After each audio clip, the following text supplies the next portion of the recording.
Have you ever looked into a mirror and felt like your reflection looked back a little too long? Most people laugh it off, a trick of the eyes, an exhausted brain.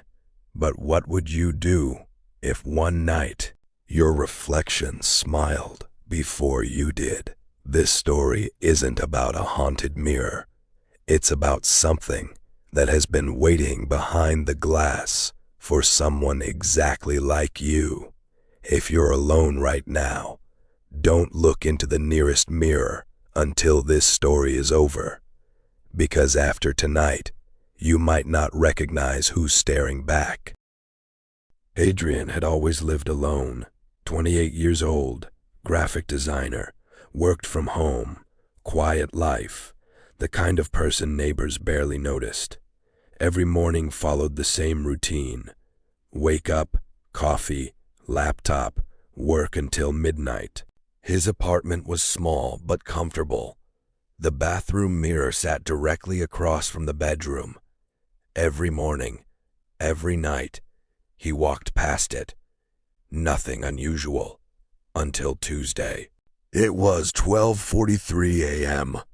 Adrian had just finished another exhausting day. His eyes burned from staring at screens. He entered the bathroom, turned on the light, looked into the mirror.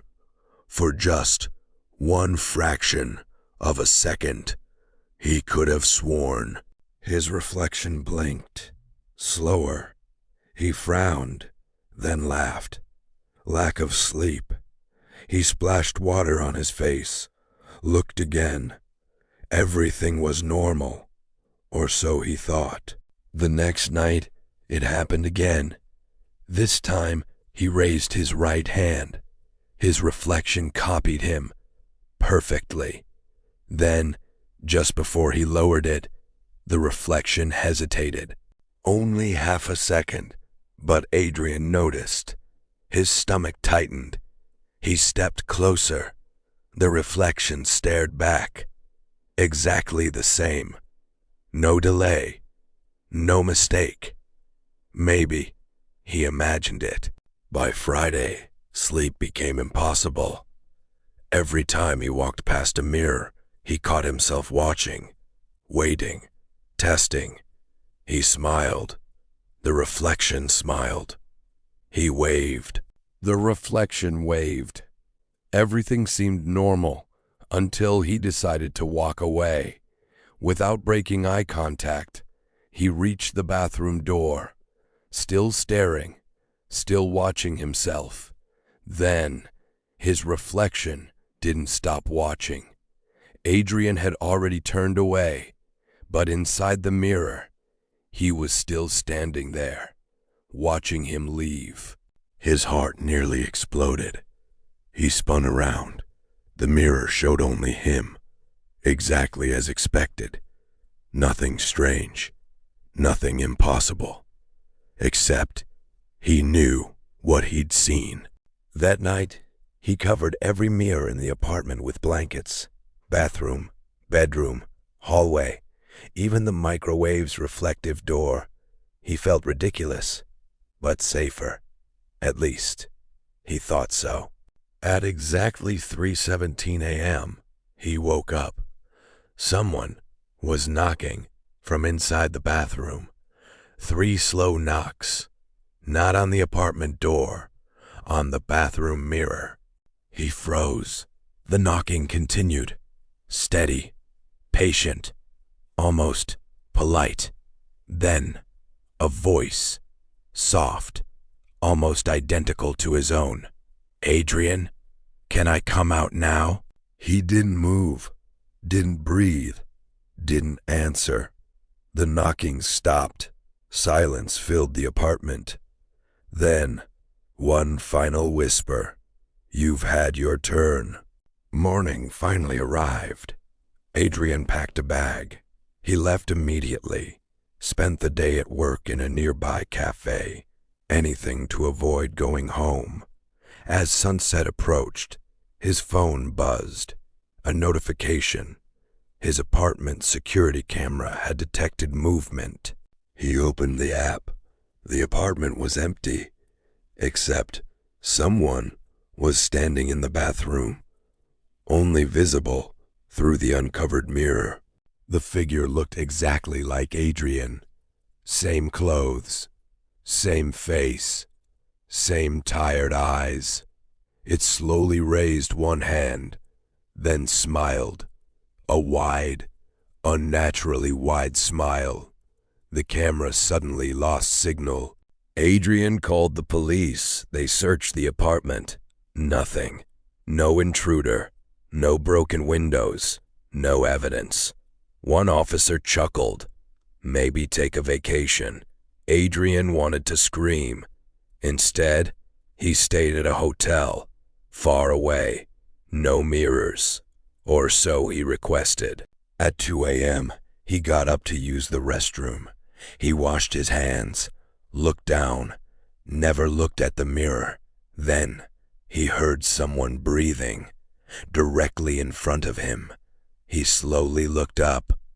The mirror was uncovered. His reflection was already staring, smiling. This time, it spoke, without moving its lips. "I found you." Adrian stumbled backward. The bathroom lights exploded. Glass rained across the floor. The hotel staff rushed upstairs. When they entered, Adrian sat trembling in the corner. The mirror was completely shattered, yet every broken piece still showed his smiling reflection. From that night on, mirrors became impossible to avoid.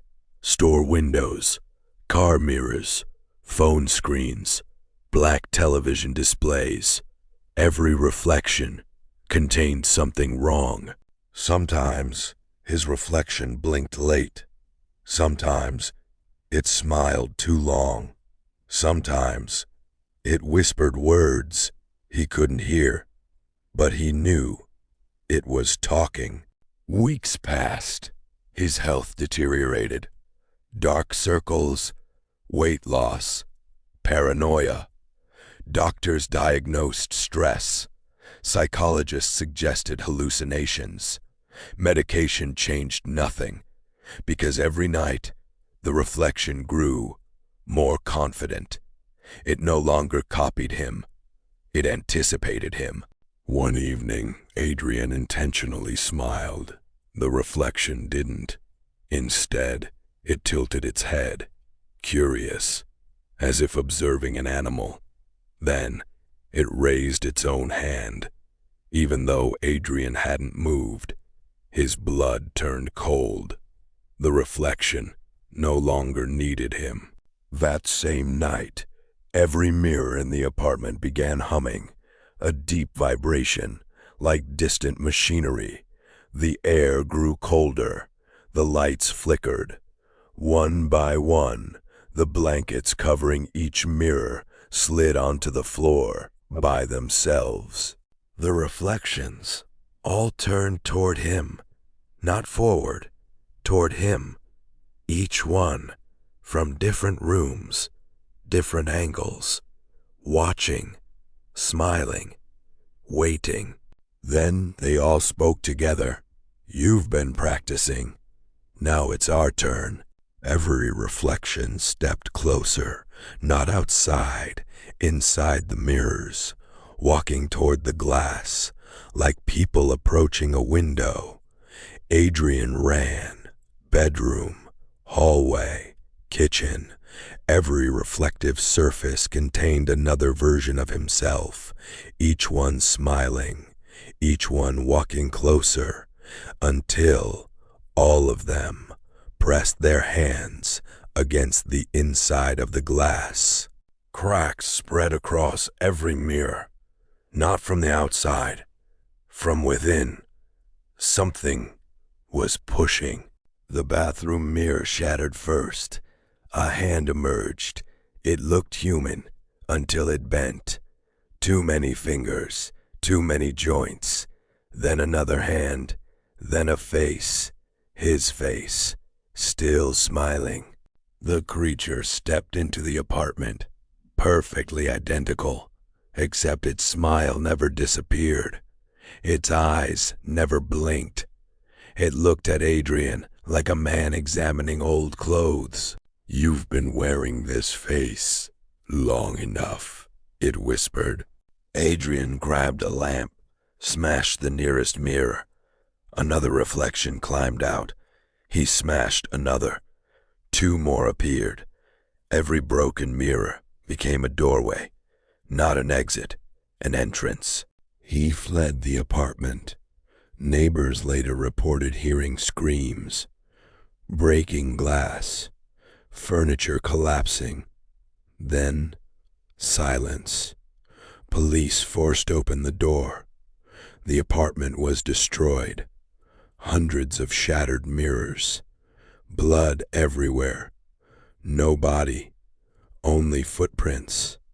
One set leading inside. Another leading out. The man leaving looked exactly like Adrian. He greeted neighbors, smiled politely, collected the mail, went to work, paid rent, laughed, talked, lived. No one noticed anything strange, except he never appeared in photographs. Only empty space. Months later, a young woman moved into Adrian's old apartment. Fresh start, new furniture, new paint, new life. While unpacking, she found an old bathroom mirror in storage, still intact. She cleaned away the dust, hung it on the wall, stepped back, smiled. Her reflection didn't. Instead, it slowly raised one finger, pressed it against its lips, and whispered, "Don't tell him," before smiling first. If this story made you check the nearest mirror, you're not alone. Tell me in the comments, have you ever experienced something that made you question your own reflection? And tonight, if your reflection smiles before you do, don't smile back.